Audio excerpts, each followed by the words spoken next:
So this is exactly how rules are made.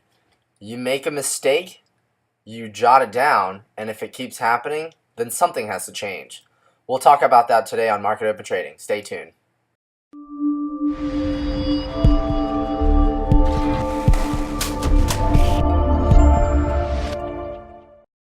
What's up, guys? It's Miguel. Welcome back to the channel. If you guys are new, definitely consider subscribing, where I'll give you guys tips and tricks on how to stay profitable in the stock market. Alright, so guys, let's talk about the trades today. As you guys can see, I have 5. That's right, 5 red trades. I haven't had such a bad day in months. Now, I really want to take this opportunity to give you guys I guess like a quick tip on how I was able to make my rules. So if you guys have been following me for a while, you guys know that I have a set of specific rules that I follow. I believe it's 9 exactly. Forgot how many there are. I think it's either 9 or 11, one of the two. But either way, so this is a new rule that I'm going to have to implement here. I had too many trades open at one time.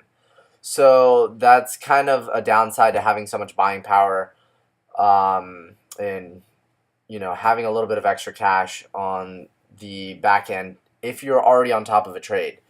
I typically risk about $100 on each trade. You guys will see the losses will vary here anywhere from 114 to 90 bucks. So literally every single trade I took today went red. At one point I had 3 trades open, and unfortunately I stuck to my guns and I just stayed with the position. So now let's talk about the trades that I got into this morning. So CTL was my first one. I got in at 9:35. So let's look at that real quick. All right, CTL was gapping down this morning, and it was probably one of the only ones that actually trended down this morning. I was pretty close to hitting my partial, but it actually unfortunately never ended up happening. So, oh, actually no, I take that back. It did hit around 3. All right. So now, let's see here. CTL 9:35. I got triggered right here. Basically taking this 5-minute opening range breakdown. So I set my stop up here at 23. And I got triggered down here at 2270. 2270, the bottom of this candle here was going to be my entry. And so as you guys can see, I got triggered. Price was 2266. Stop was up here. Now, after this first little pivot, I actually moved my stop up here to 2297. And let's see here. I held this for quite a while. CTL. Right, let's see here, where was it? I actually ended up adding to the position. I believe it was here. So I actually ended up adding to the position. Here, I added another 700 shares to make it a total of 1,000 shares. And then my stop was going to be up here at 2275. You guys can see here, I ended up getting kicked out, unfortunately. So I should not have added in during that small pullback, but to me that looked like a good VWAP projection, and 6-7 times out of 10 it usually ends up working out. But this was actually the second pullback, so typically I take it on the first pullback, which I guess would have been this one, but it was above VWAP in the 9, so I didn't really quite like it. So I ended up taking a $90 loss on CTL. Now, next trade I took was URBN. So CTL was open, and then I initiated this trade, URBN, right at 9:36, so literally 1 minute later. So URBN, this one got me good. So same exact thing, just on the opposite end. It was gapping up. It was above all 52-week highs, and everything looked great. So I was going to take it. I took it here right over the highs at 52, what is this, 52.29. I got filled at 52.40, so I ended up getting suffering some slippage there, and immediately within the next 2 candles I ended up getting kicked out. So you'll see here 125 shares in 9:36, 125 shares kicked out at 51.54. So I suffered a $107 loss on that. So if you guys will see this pattern that if you guys go back a couple of my videos, you guys will see that I'm taking these exact same patterns on stocks that are gapping up or that are gapping down, and 6, 7 out of 10 times, they'll end up working out. And unfortunately, this is just one of the days where I just got hammered. Let's see here. Next trade was ADI. ADI completely reversed. So you'll see here, ADI, my entry was, extend this a little bit to the right. So my entry was the break of this candle here as it was coming back down. So right here, 92.52. So ADI, I got filled 125 shares, went short. 20-cent slippage, unfortunately, so I got filled at 92.32. My stop was up here right above 93. ADI unfortunately ended up reversing. I got kicked out at 93.18, and that was a $107 loss. So you'll see on here that CTL, URBN were open around the same time. I immediately got kicked out of URBN, and I entered into ADI and ended up getting kicked out like 10-15 minutes later. LZB, next trade. So my max loss for the day typically is $300. Now this is kind of where this new rule is going to come into play, because although yes, I do have the buying power to get into multiple positions and be able to risk $100 to $200 a piece.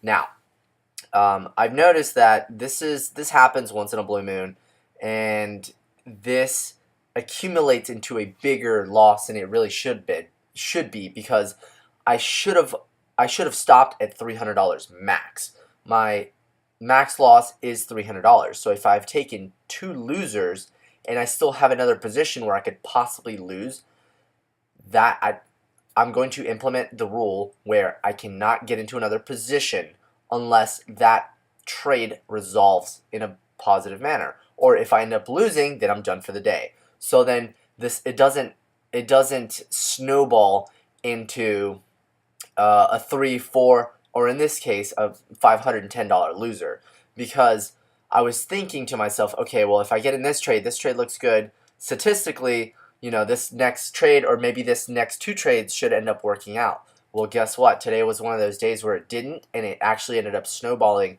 in against me. So unfortunately, in this case, I ended up giving most of last week's profits back. So let's see here. LZB was my next trade. So LZB here was gapping up and it went down. So my initial thought process behind this was I wanted to get into LZB here over 37.67. Now it looked like it was gapping up to me and it was starting to hold. So LZB, I got in right at 10.13. So right here in this candle, 80 shares. My stop was going to be down here at 36.63, about $1.20. And as it was starting to hold and come back up and over 38, I was thinking if it goes up and over 38, it's going to start heading higher. And I was going to put my stop here at 37. So as you guys can see, I added to the position at 37.80, giving me 100 shares. I moved my stop up here to 36.99. So LZB, I got kicked out at 36.85, unfortunately, and ended up taking a $91 loss. Let's see here. Is that, oh, actually one more trade. PSTG. PSTG was 250 shares. Let's see here. There it is. $25.99. Okay, so I saw PSTG right here, and I noticed that it bounced here at the 25.60 mark several times. So it had a form of support there. And so I went long over 26. I was anticipated the break of 26, and I got in right at 25.99. My target was going to be 26.40. So as you guys can see, I was 30 cents away. I was 3/4 of the way there. But unfortunately, it ended up coming back against me and kicking me out here at this candle. So PSTG triggered at 9.53. So right here in this candle, I got kicked out at 25.54. So 25, wait, what? Hold on. 25.54, 10.22. Yep, so right here in this candle, I ended up getting kicked out. Now, another thing that I wanted to point out as well is that most of the things I had on the watch list, this is relatively rare. I haven't seen it this year at all. So I'm gonna go through the stocks on the watch list, and you guys will notice that if it gapped up, odds are that it typically either goes sideways or it goes up. But if it gaps down, it typically keeps going lower or it goes sideways. So you guys, I'm going to point out here now that most of the things that gapped up, they sold off.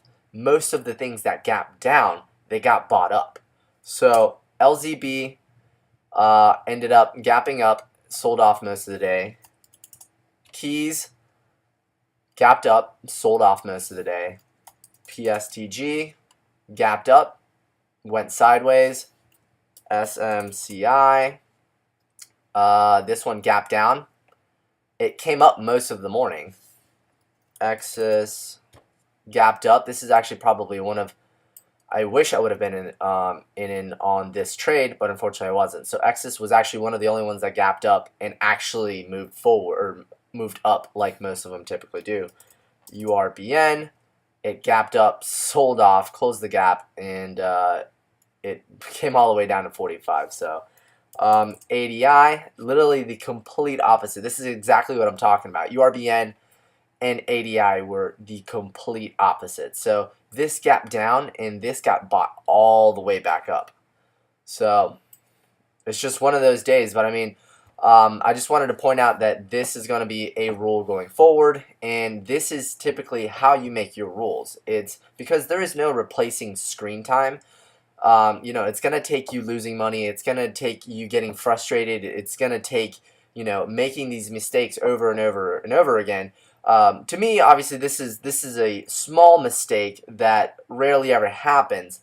But if I was to implement this rule, then I would lose less money and statistically over the long run making more money. Because if I would have had this rule implemented, of if I'm down I'm down $200 and I have one position left open, either that position I have to get out of it and it has to be under $300, or it has to resolve or be a winner, because I'm not going to be able to open up another position. So that's definitely one of the rules that I'm going to implement from now on, and hopefully with that implemented, I shouldn't be losing any more than $300.